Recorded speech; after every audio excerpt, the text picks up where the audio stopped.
Hello everyone, আসসালামু আলাইকুম সবাইকে। আজকে শুক্রবার আর প্রতি শুক্রবারই আমাদের বাসায় গরুর মাংস রান্না করা হয়।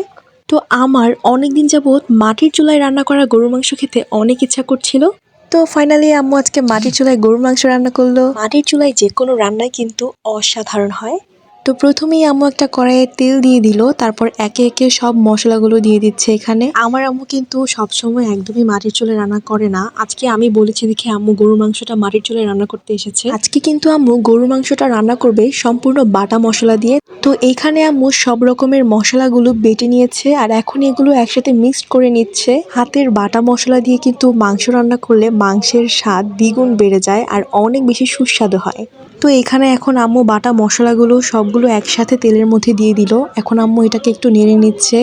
আম্মু এখন মশলাগুলো খুব সুন্দর করে তেলের মধ্যে দিয়ে তেলের সাথে একদম মিক্সড করে ফেলছে। সুন্দর করে নেড়ে চেড়ে মশলাগুলোকে সুন্দর করে কষিয়ে নিতে হবে, কারণ মশলাগুলো যত সময় ধরে কষবে রান্নার স্বাদ কিন্তু ততই বেড়ে যাবে। এখন আম্মু দিয়ে দিয়েছে মাংসগুলো।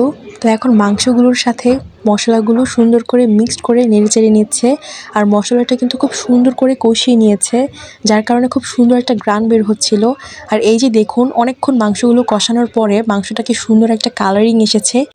তবে মাংসটা কিন্তু সময় নিয়ে আরও অনেকক্ষণ কষাতে হবে, কারণ মাংস যত বেশি কষবে ততই কিন্তু ভালো লাগবে খেতে। তো মাংসটা অনেকক্ষণ কষানোর পরে আম্মু এর মধ্যে দিয়ে দিল একটু টক দই। টক দই দিলে কিন্তু মাংসের স্বাদ আরও অনেক গুণ বেড়ে যায়। দেখতেই পাচ্ছেন এই পর্যায়ে কিন্তু মাংসটা অনেক সুন্দর করে কষেছে আর কালারটা দেখেন, জাস্ট ওয়াও। মানে আমি তখনই কিন্তু কষা মাংস খেয়েছিলাম এখান থেকে মাংস তুলে, অনেক বেশি মজা হয়েছিল, অনেক ভালো লেগেছিল। আমার মতো কে কে কষা মাংস খেতে পছন্দ করেন অবশ্যই কমেন্ট করে জানাবেন। আর আম্মু তখন আমাদের সবাইকে কষা মাংস তুলে দিচ্ছিল। আর এখানে আমার বোন প্লেট নিয়ে দাঁড়িয়ে আছে, কারণ ও কষা মাংস খেতে অনেক বেশি পছন্দ করে। তো এর জন্য এখানে প্লেট নিয়ে দাঁড়িয়েছিল। আর আমি কিন্তু একদমই কাউকে গরুর মাংস রান্না করা শেখাচ্ছি না।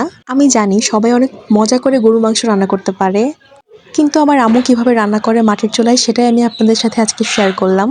সো কেউ ভিডিওটা নেগেটিভভাবে নেবেন না আশা করি। এই পর্যায়ে আম্মু গরুর মাংসে আলু অ্যাড করে দিল। আর আমাদের বাড়ির সবাই মাংসের আলু খেতে অনেক বেশি পছন্দ করে, যার কারণে যে কোনো মাংস রান্না করলে আমাদের বাড়িতে মাংসের মধ্যে আলুটা দিতেই হয়। আমি আবারও বলছি, কারণ মাটির চুলার রান্নার সাথে কিন্তু গ্যাসের চুলা বা ইলেকট্রিক চুলা যেটাই হোক না কেন সেসব রান্নার কিন্তু কোনো তুলনা হয় না, কারণ মাটির চুলার রান্না একদম বেস্ট।